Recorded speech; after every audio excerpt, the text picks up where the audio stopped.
The Afghanistan sun hammered down on forward operating base Chapman like a molten anvil, casting razor-sharp shadows across the hardpan where Staff Sergeant Marcus, Bulldog, Rodriguez adjusted his headset for the third time in 10 minutes. The static crackled through the comm system, punctuated by the distant thump of rotors and the perpetual hum of generators. But something was wrong with the morning briefing. Colonel Hayes had that look, the one that meant someone was about to get orders they didn't want. "Listen up, people," Hayes barked, his weathered face grim beneath the fluorescent lights of the Tactical Operations Center. "We've got a SEAL team compromised approximately 40 clicks northeast of here. Taliban forces have them pinned in a valley with no viable extraction route. Air support is tied up with operations in Helmand Province." He paused, letting the weight settle. "Command says there's nothing available for immediate close air support." The room fell silent except for the endless electronic chatter of radios and the soft whir of cooling fans. Rodriguez felt his stomach tighten. SEALs didn't call for help unless they were in deep trouble, the kind of trouble that usually required fast movers dropping ordnance danger close to friendly positions, the kind of trouble that killed good men when the cavalry didn't show up. "Sir," came a voice from the back of the room, crisp and controlled. "What about the A-10 that landed for refuel 20 minutes ago?" Hayes turned, his expression shifting to something between irritation and resignation. "Captain Nakamura, that bird is scheduled for maintenance stand-down. Besides, it's a single-ship operation with no wingman support." Captain Akira Blade Nakamura stepped forward, her flight suit bearing the worn patches of multiple deployments. At 5'4", she looked almost diminutive among the broader shoulders and taller frame surrounding her, but Rodriguez had seen her work. The woman could make an A-10 Thunderbolt dance like a sparrow and hit targets with surgical precision that would make a sniper weep with envy. "Sir, maintenance can wait. Those SEALs can't." Her dark eyes held steady on the colonel's face. "I can have that hog spun up and airborne in 15 minutes." Hayes shook his head slowly. "Negative, Captain. Command directive is clear. No single-ship CAS missions without proper backup. Too much risk for one pilot." But Rodriguez caught something in Nakamura's expression, a flicker that spoke of decisions already made and protocols about to be challenged. He'd flown with enough pilots to recognize that look. It was the same expression he'd seen on the faces of aviators who just decided that sometimes the right thing to do and the orders you received weren't the same thing. The radio crackled again, this time carrying the desperate voice of a SEAL team leader requesting immediate air support. The clock was ticking, and everyone in that room knew it. 26 minutes later, the unauthorized thunder of a single A-10 Thunderbolt II shattered the morning calm as it lifted off from Chapman's runway, banking hard toward the northeast. Colonel Hayes stood at the operations center window, watching the distinctive silhouette disappear into the heat shimmer, knowing full well he should be court-martialing his finest close air support pilot instead of praying she'd come back alive. Captain Akira Nakamura had earned her call sign Blade, not for any dramatic combat maneuver, but for her surgical precision in delivering ordnance exactly where it needed to go. The other pilots had initially meant it as mockery, the quiet Japanese-American woman who'd grown up in her grandmother's shadow, learning patience and precision from hours spent in meditation and traditional sword forms. They'd snickered when she'd mentioned her martial arts background during her first squadron assignment, thinking it was cute that the small woman believed ancient disciplines had any place in modern warfare. The snickering had stopped after her third deployment, when she'd saved a Marine convoy by threading 30 cannon fire between friendly and enemy positions with margins measured in meters, not hundreds of meters. Blade wasn't just a call sign anymore. It was a statement about the kind of pilot who could cut through chaos with deadly accuracy. Now, climbing through 8,000 feet in her beloved A-10, she felt the familiar calm settling over her as the aircraft responded to her touch. The Thunderbolt II wasn't graceful like an F-16 or imposing like an F-15. It was a flying tank, built around the massive GAU-8 Avenger cannon that could chew through armor like tissue paper. Ugly, slow, and absolutely perfect for the mission ahead. Dragon Base, this is Blade 11, requesting immediate tactical frequency for SEAL Team in Sector 77 Alpha. Her voice carried the professional calm that had become her trademark, even as she violated direct orders and potentially ended her career. The radio remained silent for several seconds before a different voice crackled through her headset. Blade 11, Dragon Base. Be advised, you are not authorized for this mission profile. Return to base immediately. Akira's fingers tightened slightly on the stick, but her voice remained steady. Dragon Base, Blade 11 copies your transmission, switching to tactical frequency. She reached over and dialed in the SEAL team's frequency, effectively cutting off further argument from her chain of command. Viper 6, this is Blade 11. I understand you're having a party and need some noise complaints filed with the neighbors. The relief in the SEAL team leader's voice was palpable. Blade 11, Viper 6. Thought Command said no air cover was available. We are definitely having party crashers. Multiple technical vehicles and approximately 50 personnel with crew-served weapons. They've got us boxed in a valley with limited cover. Akira banked the A-10 toward the coordinates, scanning the terrain below through her targeting pod. The valley stretched between two ridgelines like a wound in the earth, with the SEAL team pinned near its head while enemy forces held the high ground. It was a textbook kill box, if you were the ones doing the killing. Viper 6, Blade 11 has your position. I see your smoke. Danger close is going to be very danger close today. How copy? Blade 11, we copy danger close. These guys aren't giving us much choice in the matter. We trust your reputation. The weight of those words settled on her shoulders like her grandfather's katana, sharp, precise, and demanding nothing less than perfect execution. Below, she could see muzzle flashes winking from enemy positions, each one representing bullets aimed at American servicemen who'd expected to die alone in that valley. Through her targeting system, Captain Nakamura identified the first target, a technical vehicle with a heavy machine gun mounted in its bed, firing down into the valley where the SEALs had taken whatever cover they could find. The Toyota pickup looked tiny through her scope, but she'd learned long ago that size didn't matter when you were the one being shot at. Every enemy fighter eliminated was one less rifle pointed at her countrymen. She rolled the A-10 into a shallow dive, lining up her attack run with the methodical precision her grandmother had taught her in the art of Iaido, the Japanese sword-drawing technique that emphasized perfect timing and flawless execution. One cut, one kill. No wasted motion, no hesitation. Viper 6, Blade 11 is inbound from the southwest. Keep your heads down for the next 30 seconds. The A-10's cannon spun up with its distinctive whine, and Akira felt the familiar vibration through the aircraft's frame as 277 rounds of 30-depleted uranium ammunition streaked toward the target at nearly 4,000 rounds per minute.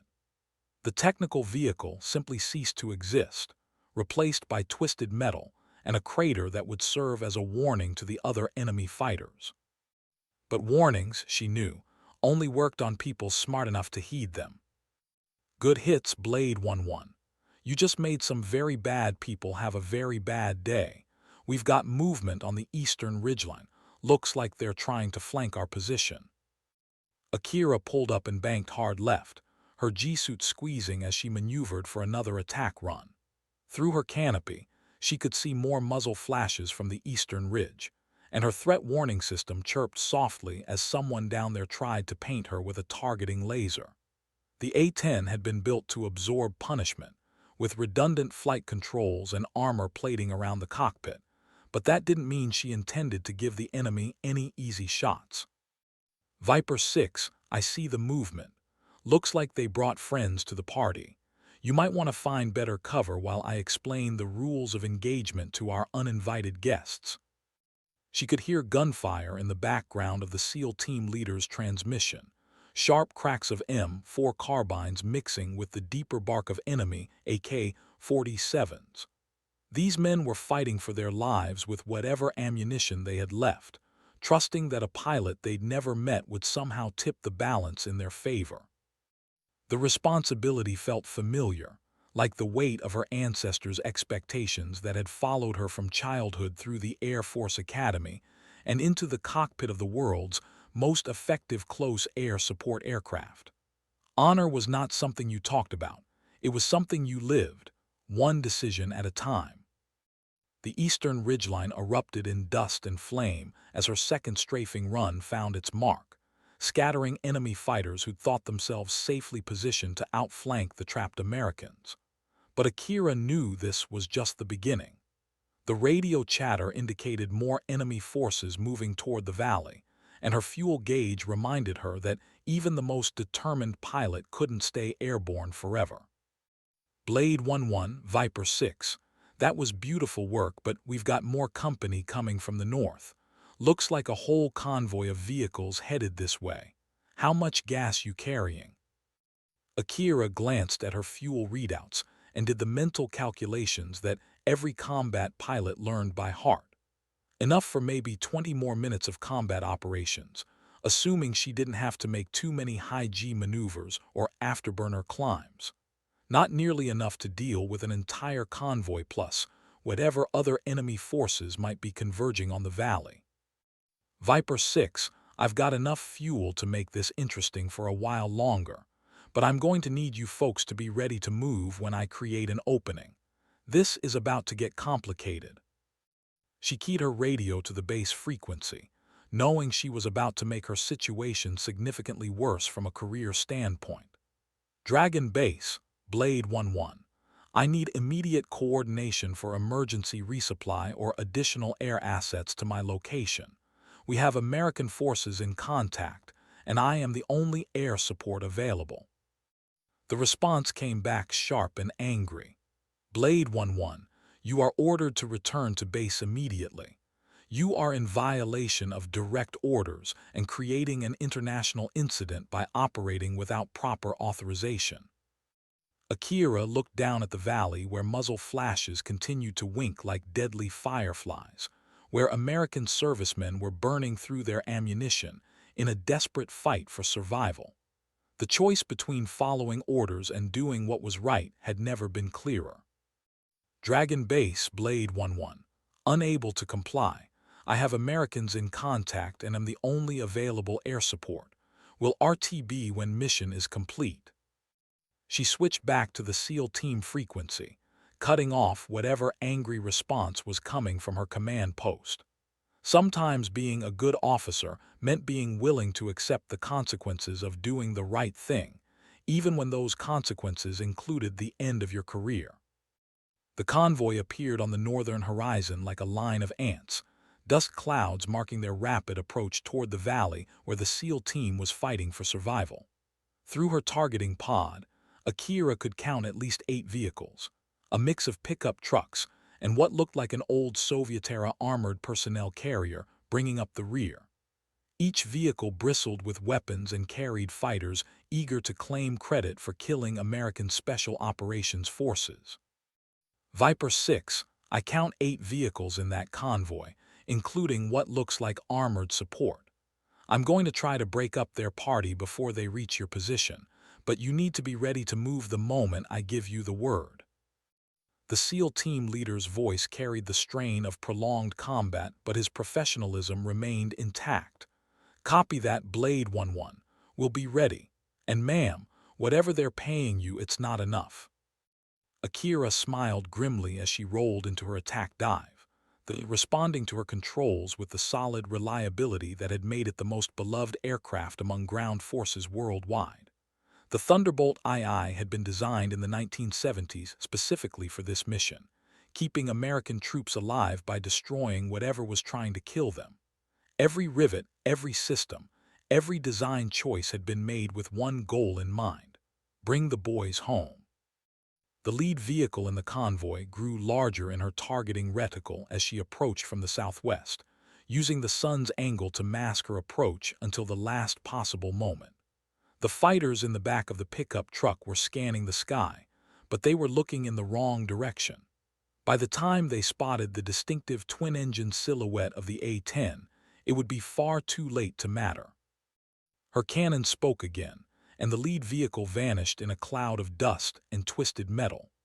The convoy immediately scattered, vehicles peeling off in different directions as their drivers realized they were under attack from above. But scatter tactics only worked if you had somewhere to hide, and the open terrain around the valley offered precious little concealment from a pilot who knew her business. The second vehicle died before it could complete its evasive turn, victim of the same surgical precision that had earned Captain Nakamura her reputation throughout the theater of operations. The surviving vehicles were firing back now, streams of tracers reaching up toward her aircraft like deadly fireworks, but the A-10 had been built to absorb small arms fire. It would take something much more substantial to bring down the flying tank. Through her headset, she could hear the change in the SEAL team's radio chatter. The relief was obvious as enemy fire slackened and their tactical situation began to improve. These men had faced the very real possibility of dying in an anonymous valley in Afghanistan, and suddenly they had hope again. But hope, Akira knew, was a luxury that had to be earned through precise application of violence against those who threatened American lives. The armored personnel carrier had taken cover behind a rocky outcropping, but its commander had made the mistake of thinking Soviet-era armor could protect him from 30 depleted uranium rounds traveling at nearly 3,000 feet per second. Akira approached from an angle that gave her a clean shot at the vehicle's more lightly armored rear section, where the engine and fuel tanks offered particularly attractive targets. Her third strafing run left the APC burning like a torch, black smoke, rising into the clear Afghan sky like a funeral pyre for enemy ambitions. The remaining pickup trucks were fleeing north, their crews apparently having decided that martyrdom was considerably less appealing when faced with the reality of an A-10 pilot who clearly knew her business. Viper 6, Blade 11. I count 5 vehicles destroyed, 3 fleeing north. Your immediate area should be clear for extraction, but I recommend moving quickly before they decide to come back with friends. The SEAL team leader's response carried a note of amazement that professional warriors rarely allowed to creep into their communications. Blade 11, that was absolutely surgical. We are moving to extract LZ now. Request you remain on station until pickup arrives. Akira checked her fuel gauges and felt her heart sink slightly. She had perhaps 10 more minutes of combat operations remaining before she'd be forced to return to base, leaving the SEALs vulnerable if enemy reinforcements arrived. The mathematics of fuel consumption were unforgiving, even for pilots willing to push every envelope. Viper 6, I can give you 10 more minutes on station, then I'll need to RTB for fuel. ETA on your pickup. A different voice came through her headset, this one belonging to a helicopter pilot approaching from the south. Blade 11, this is Dustoff 73. We are inbound to your location, ETA 8 minutes. Thanks for clearing the neighborhood. Relief flooded through her as she spotted the distinctive silhouette of a Black Hawk helicopter approaching at low level, staying beneath the ridgelines to avoid enemy observation. The cavalry was finally arriving, which meant her unauthorized mission might actually have a happy ending despite the career implications she'd face upon returning to base. The Black Hawk helicopter settled into the valley like a giant mechanical insect, its rotors stirring up clouds of dust that obscured the SEAL team's movement toward the extraction point. Through her targeting pod, Akira maintained overwatch, scanning the surrounding terrain for any signs of enemy forces attempting to interfere with the pickup. The Taliban fighters who'd fled north were still visible as tiny figures in the distance, apparently having decided that discretion was indeed the better part of valor when faced with American air power. Dustoff 73, Blade 11. Your LZ appears secure. I'm not seeing any immediate threats but recommend expedited pickup procedures." The helicopter pilot's voice crackled through her headset with professional acknowledgement. "Copy that, Blade 11. We'll make this quick and dirty. SEAL team is loading now."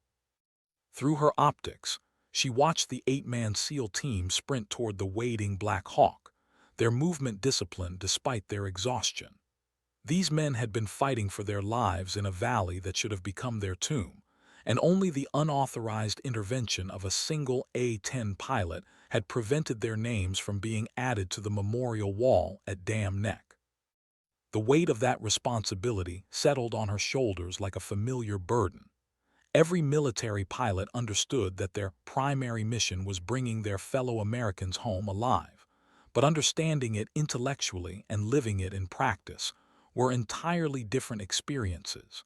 She had just prevented 8 families from receiving folded flags and expressions of regret from their government.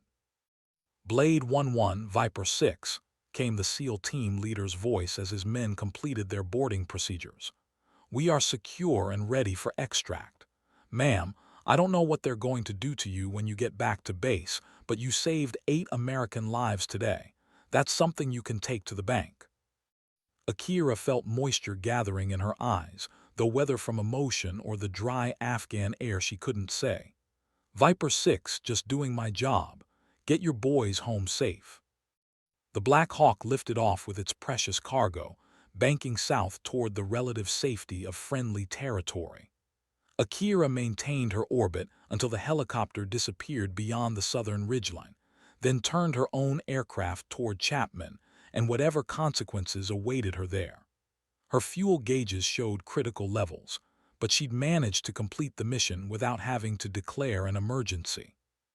As she flew south, her radio crackled with an unexpected transmission. "Blade 11, this is Dragon Actual."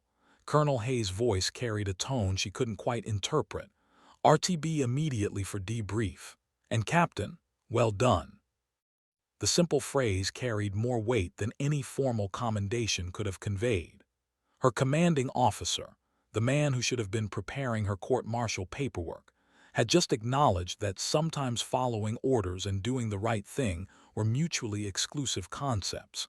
It didn't mean her career was safe, but it suggested that perhaps her actions would be viewed in the context of their results rather than their technical violations.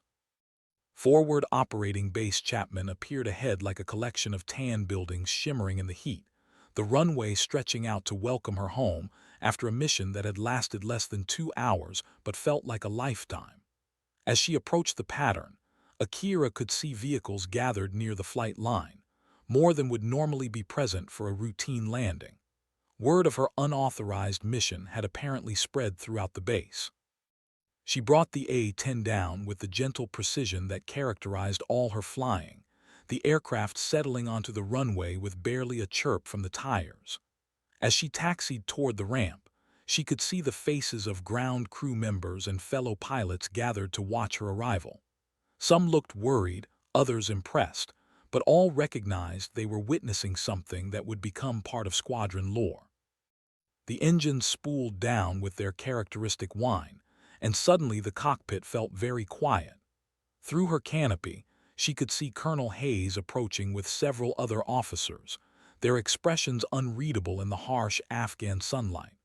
Whatever came next, she had no regrets about her choice to place American lives above career considerations. Captain Nakamura completed her shutdown checklist with the same methodical precision she brought to every aspect of her flying, though her hands trembled slightly as she reached for the canopy release. The weight of what she'd done, both the mission success and the career implications, was finally settling upon her as adrenaline gave way to exhaustion. The canopy hissed open, bringing with it the familiar smells of jet fuel, dust, and the peculiar mix of machinery and human effort that characterized every military base she'd ever known. But there was something different in the air today, a quality she couldn't quite identify until she began climbing down from her aircraft and heard it clearly for the first time. Applause, slow at first, then building as more personnel joined in, until the flight line echoed with the sound of gloved hands clapping together in appreciation for what they'd just witnessed. Maintainers, pilots, ground crew, security forces, representatives from every unit on the base had somehow materialized to witness her return from a mission that officially had never been authorized. Colonel Hayes reached her first, his weathered face showing a mixture of exasperation and pride that probably reflected his internal struggle between military discipline and human decency. "Captain Nakamura, you and I need to have a very serious conversation about following orders and the chain of command." "Yes, sir, I understand completely." Her voice remained steady despite the tremor in her legs as post-flight fatigue began to set in. "But first," Hayes continued, his voice rising slightly so the gathered crowd could hear, "I need to tell you that 30 minutes ago I received a call from General Morrison at Bagram. It seems word of your little unauthorized adventure reached some very high levels very quickly." Akira felt her stomach drop. General Morrison commanded all air operations in Afghanistan, and his attention was rarely a good thing for junior officers who had violated direct orders. "Sir, I take full responsibility for my actions. I knew I was disobeying orders when I—" Hayes held up a hand to stop her. "Captain, what you did today saved 8 American lives. The SEAL team you supported has already filed their after-action report, and their gratitude for your actions is extensive.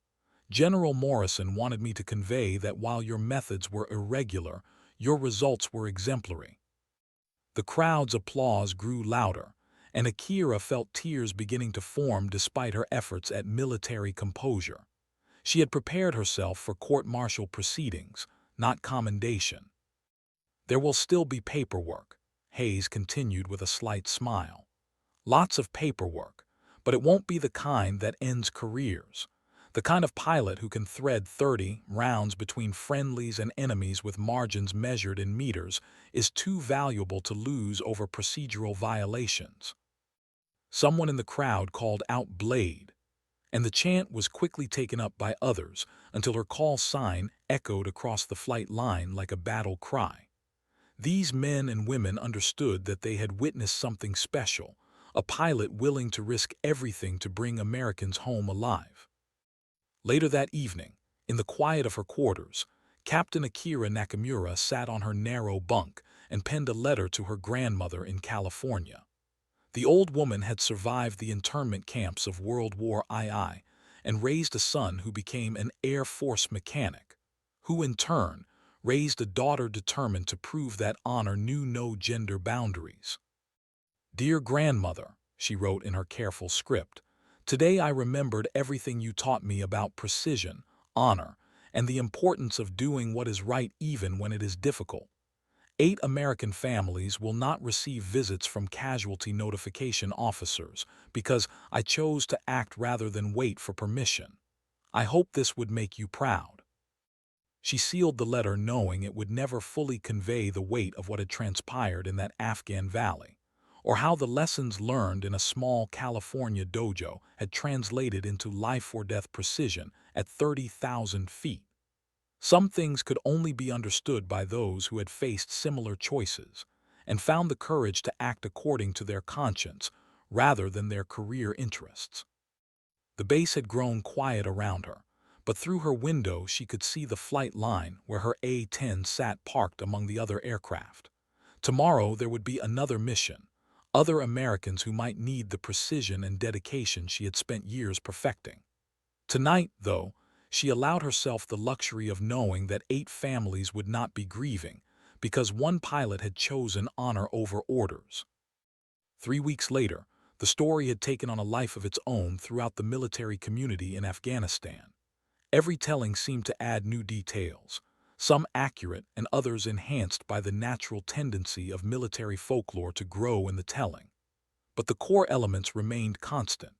A SEAL team trapped in a valley, official channels saying no help was available, and one pilot who decided that official channels could go to hell when American lives were on the line. Captain Nakamura found herself something of a celebrity wherever she went on base. though she handled the attention with the same quiet dignity she brought to everything else in her life. When asked about her decision to violate orders, she would simply say that she had done what any pilot would have done in the same situation, a statement that was both modest and completely untrue, since most pilots would have followed orders and waited for proper authorization. The real change came in how her fellow aviators treated her. The gentle mockery that had once accompanied references to her call sign, Blade, had transformed into genuine respect. When she entered the squadron ready room, conversations would pause momentarily as hardened combat pilots acknowledged the presence of someone who had proven herself in the most definitive way possible. Master Sergeant Rodriguez, who had been present at the original briefing, cornered her one afternoon near the flight line. "Ma'am, I've been in this business for 18 years and I've seen a lot of good pilots and a few great ones. What you did out there, that wasn't just good flying. That was something else entirely." Akira appreciated the sentiment, but she remained uncomfortable with the elevated status her actions had earned her. "Sergeant, I just did my job. Any pilot in the squadron would have made the same choice." Rodriguez shook his head firmly.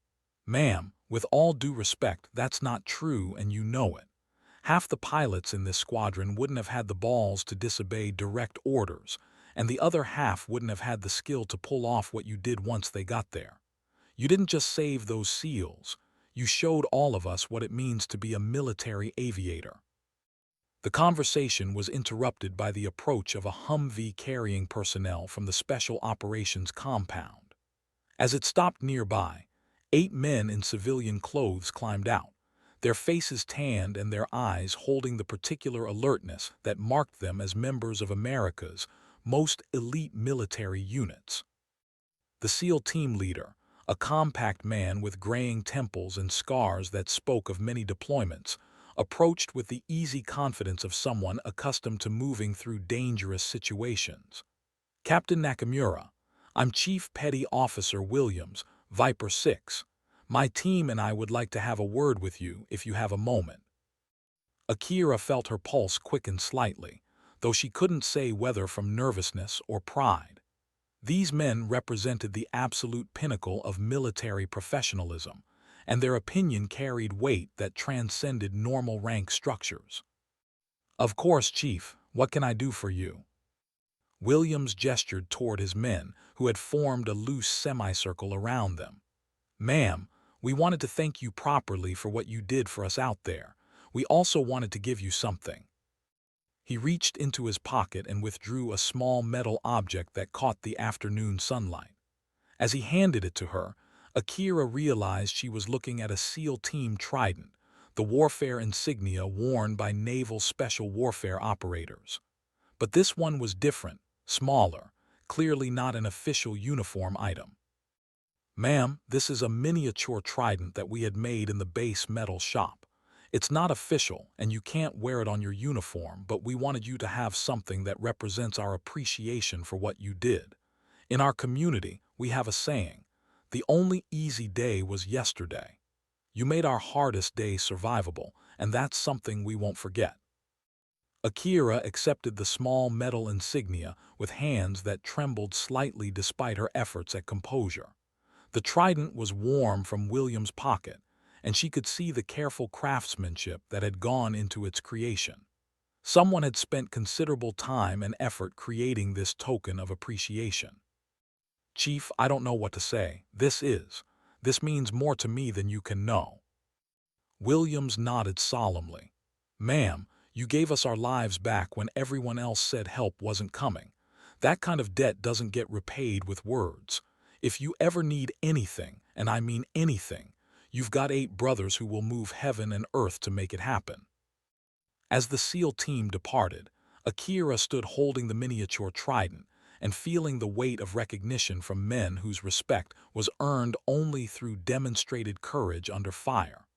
The small insignia represented something more valuable than any official commendation, the acknowledgement of warriors who had tested her character and found it worthy. That evening, she carefully placed the trident in her personal kit, alongside the few other mementos she carried from deployment to deployment. Unlike official awards that marked career milestones, this small piece of metal represented something more fundamental: the moment when she had been fully accepted into the brotherhood of those who placed mission accomplishment and troop welfare above personal considerations. 6 months after the Valley incident, Captain Nakamura received orders for reassignment to Nellis Air Force Base in Nevada, where she would serve as an instructor pilot in the A-10 weapons school. The posting was considered a plum assignment, typically reserved for the Air Force's most capable and respected aviators. Her reputation had clearly preceded her to the assignment officers responsible for such decisions. The day before her departure from Afghanistan, she made one final visit to the memorial wall in the base chapel, a simple wooden board where the names of fallen servicemen were inscribed in black ink. 8 names that might have been added to that wall were instead safely home with their families, serving as a living testament to what could happen when one person chose to act according to conscience rather than convenience. As she stood before the memorial in the quiet sanctuary, Akira reflected on the path that had brought her to this point. Her grandmother's lessons about honor and precision had found their ultimate expression in a cockpit 30,000 feet above an Afghan valley, where split-second decisions carried the weight of human lives. The chapel door opened behind her, and she turned to see Colonel Hayes entering with a manila folder in his hand. His expression was more serious than usual, which immediately put her on alert for whatever news he carried. "Captain, I have your final fitness report here. I thought you might want to see it before it goes into your permanent record." He handed her the folder, and she opened it with the mixture of curiosity and apprehension that all military personnel felt when confronted with official evaluations of their performance. The rating was the highest possible, but it was Hayes' written comments that caught her attention. Captain Nakamura represents the finest traditions of military aviation. Her technical skills are exceptional, but more importantly, she possesses the moral courage to place mission accomplishment and troop welfare above personal considerations. She is exactly the kind of officer the Air Force needs in leadership positions. "Sir, this is generous." Hayes shook his head. "Captain, it's accurate. What you did here will be talked about in ready rooms and flight schools for years to come. But more than that, you've set a standard for what it means to be a military aviator. That's worth more than any medal or commendation." As she prepared to board the transport aircraft that would carry her back to the United States, Akira took one last look at the Afghan landscape that had tested her in ways she had never anticipated. The mountains stretched endlessly toward the horizon, indifferent to human struggles, but somehow serving as witnesses to moments when individuals chose courage over comfort. Her fellow passengers on the rotator flight included soldiers, sailors, airmen, and Marines returning home from their own deployments, each carrying their own memories of service in a distant land. But she also carried something else: the knowledge that her choices in a moment of crisis had prevented 8 families from experiencing the ultimate military sacrifice. The aircraft climbed toward cruising altitude, carrying her away from Afghanistan but not from the lessons she had learned there. Honor was not something that could be taught in classrooms or measured in evaluations. It was revealed in moments when personal cost was weighed against moral obligation, and the correct choice was made regardless of consequences. At Nellis Air Force Base, Captain Nakamura's reputation preceded her like an advance scout, ensuring that her arrival was noted by everyone from the wing commander to the newest student pilots. The weapons school was where the Air Force sent its most promising aviators to learn the advanced tactics and techniques that would be passed on to future generations of combat pilots. Her assignment as an instructor pilot represented recognition that her knowledge and experience were too valuable to be confined to a single cockpit. She would now be responsible for shaping the next generation of A-10 pilots, teaching them not just the technical aspects of close air support, but the judgment and moral courage required to make life-or-death decisions under pressure. The first class of students she addressed included both experienced pilots and relatively new aviators, all of whom had heard various versions of the story about the captain who had disobeyed orders to save a SEAL team. Their faces showed the mixture of curiosity and respect that she had grown accustomed to seeing whenever her reputation preceded her. "Ladies and gentlemen," she began, standing before a classroom filled with some of the Air Force's most promising pilots, "you're here to learn advanced tactics for the A-10 Thunderbolt II. But tactics are just tools. The real lesson you need to learn is when and how to use those tools in service of something larger than yourself." She gestured toward a map of Afghanistan on the classroom wall. "6 months ago, I made a decision that could have ended my career.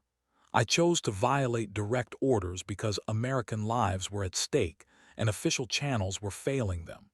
I'm not here to advocate for disobedience. I'm here to teach you that being a military aviator means being prepared to make hard choices when the situation demands it." A young lieutenant in the front row raised his hand. "Ma'am, how do you know when breaking the rules is the right thing to do?" Akira considered the question carefully before responding. "Lieutenant, that's the kind of judgment that can't be taught from a textbook. It comes from understanding your mission, knowing your capabilities, and having the moral courage to act when inaction means good people die. The day you stop questioning whether you're doing the right thing is the day you stop being an effective military officer." The classroom fell silent as the students absorbed the implications of what she was telling them. These men and women would soon find themselves in cockpits over hostile territory, responsible for making split-second decisions that could save or cost American lives. The technical skills were important, but the character required to use those skills appropriately was what separated competent pilots from exceptional ones. Over the following months, Captain Nakamura's influence on the weapons school became evident in ways that extended far beyond her specific curriculum.